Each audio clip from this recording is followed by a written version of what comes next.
Hey everyone, welcome to The Explainer. Today we're doing something a little different. We're totally bypassing the usual, dusty, classic literature analysis. Instead, we're looking through a completely different lens to figure out why Fyodor Dostoevsky is, honestly, the most dangerous psychological visionary in history. We're going to see how a 19th century author actually managed to perfectly diagnose the exact anxieties you and I are facing today. You know, when you think about the media we usually consume, most writers craft stories to just give us a cozy escape from reality, right? Or maybe to inspire us. But Dostoevsky, no way. His goal is absolutely not your entertainment. He strips away all your defenses. He exposes guilt, obsession, and loneliness so brilliantly that reading his work doesn't even feel like reading a novel. It literally feels like you're being psychologically interrogated. All right, let's jump right into Layer 1, the thesis of human contradiction. Before we can really grasp his modern relevance, we have to wrap our heads around this terrifying realization he made long before modern psychology was even a thing. He realized that humans are completely, fundamentally irrational creatures. The chaotic contradictions we all have, they live side by side inside every single person.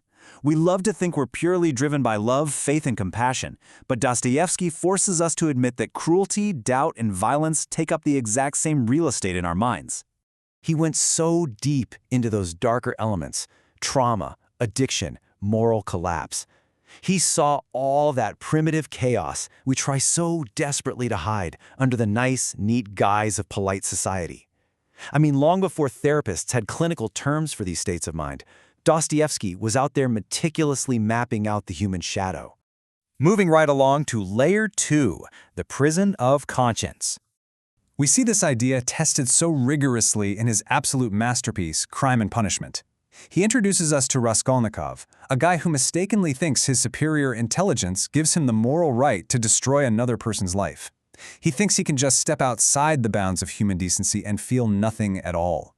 But by having him cross that line, Dostoevsky forces us to ask a really terrifying question. What actually happens after evil is committed? And wow, the answer is not what you'd expect. He masterfully shows us that society's physical prisons are practically irrelevant compared to the psychological prison of guilt. Raskolnikov's own mind completely turns against him. The real punishment isn't the police tracking him down, it's the fact that his guilt becomes an inescapable fortress. No physical walls could ever hold him like his own mind does. He puts it so bluntly, the greatest horror is not crime, it is conscience. Just let the absolute dread of that realization sink in for a second. We are our own ultimate punishers. Let's take it even further with Layer 3, the underground mind.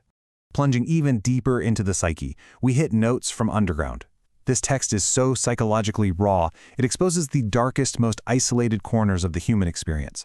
Imagine a protagonist, simply known as the underground man, trapped in a lonely, dimly lit room, just staring into a broken mirror. He's highly intelligent, sure, but entirely bitter and isolated. He radiates this fierce hatred for society, but tragically, he saves the absolute deepest hatred for himself. This brings us to a deeply uncomfortable truth. Human beings will knowingly choose self-destruction. And they won't do it out of necessity or for survival. No, they'll do it simply to prove they have the free will to do it. It's crazy, but we'd honestly rather be miserable on our own terms than happy on society's terms. It is a stunning and frankly terrifying observation of human nature. Which brings us to Layer 4, destroying our illusions. So, why exactly is he labeled the most dangerous writer? Well, it's because he methodically takes a sledgehammer to the comforting myths we tell ourselves to get through the day, one by one. Illusion 1, humans are always rational. Destroyed. Illusion 2, intelligence automatically makes a person moral. Completely shattered. Illusion 3, modern civilization has somehow solved human darkness. Erased. He strips all of this away and leaves us standing face to face with sheer ego, envy, and spiritual despair. But here is the absolute wildest part. The true danger of his work isn't the violent acts his characters commit. It's that sudden, shocking moment as you read, when you realize, wait a minute, I'm actually reading about my own mind. You suddenly recognize your own hidden envies and doubts just staring right back at you. And that brings us to the core turn of this explainer, predicting modern anxiety. This is where the whole picture really comes together. It is mind-blowing how a guy walking around the snowy streets of 19th century Russia basically diagnosed you and me today. Obviously, our medium has drastically changed. He had ink manuscripts in emerging cities, we've got smartphones and massive digital crowds.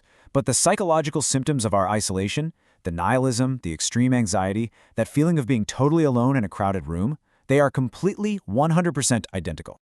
I mean, really think about it. People today, sitting alone in the dark, scrolling endlessly on their phones, are feeling the exact same psychological fragmentation and desperate search for purpose as his underground characters did. We're living in what feels like a collapsing moral universe, grappling with the exact same meaninglessness. This is exactly why his novels feel so terrifyingly alive right now.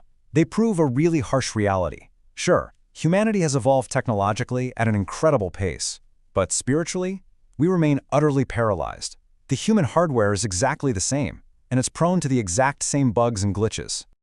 Ultimately, Dostoevsky remains the master architect of human darkness. He flat out refuses to give us the warm comfort of a happy ending or an easy way out of our own minds. He drags us out into the light and makes us look. Because getting into Dostoevsky's danger means you can't hide from your own internal contradictions anymore. It forces a real reckoning. Which leaves us with one final haunting question for you to take away from our explainer today. Once you truly understand his work, are you actually ready to face yourself?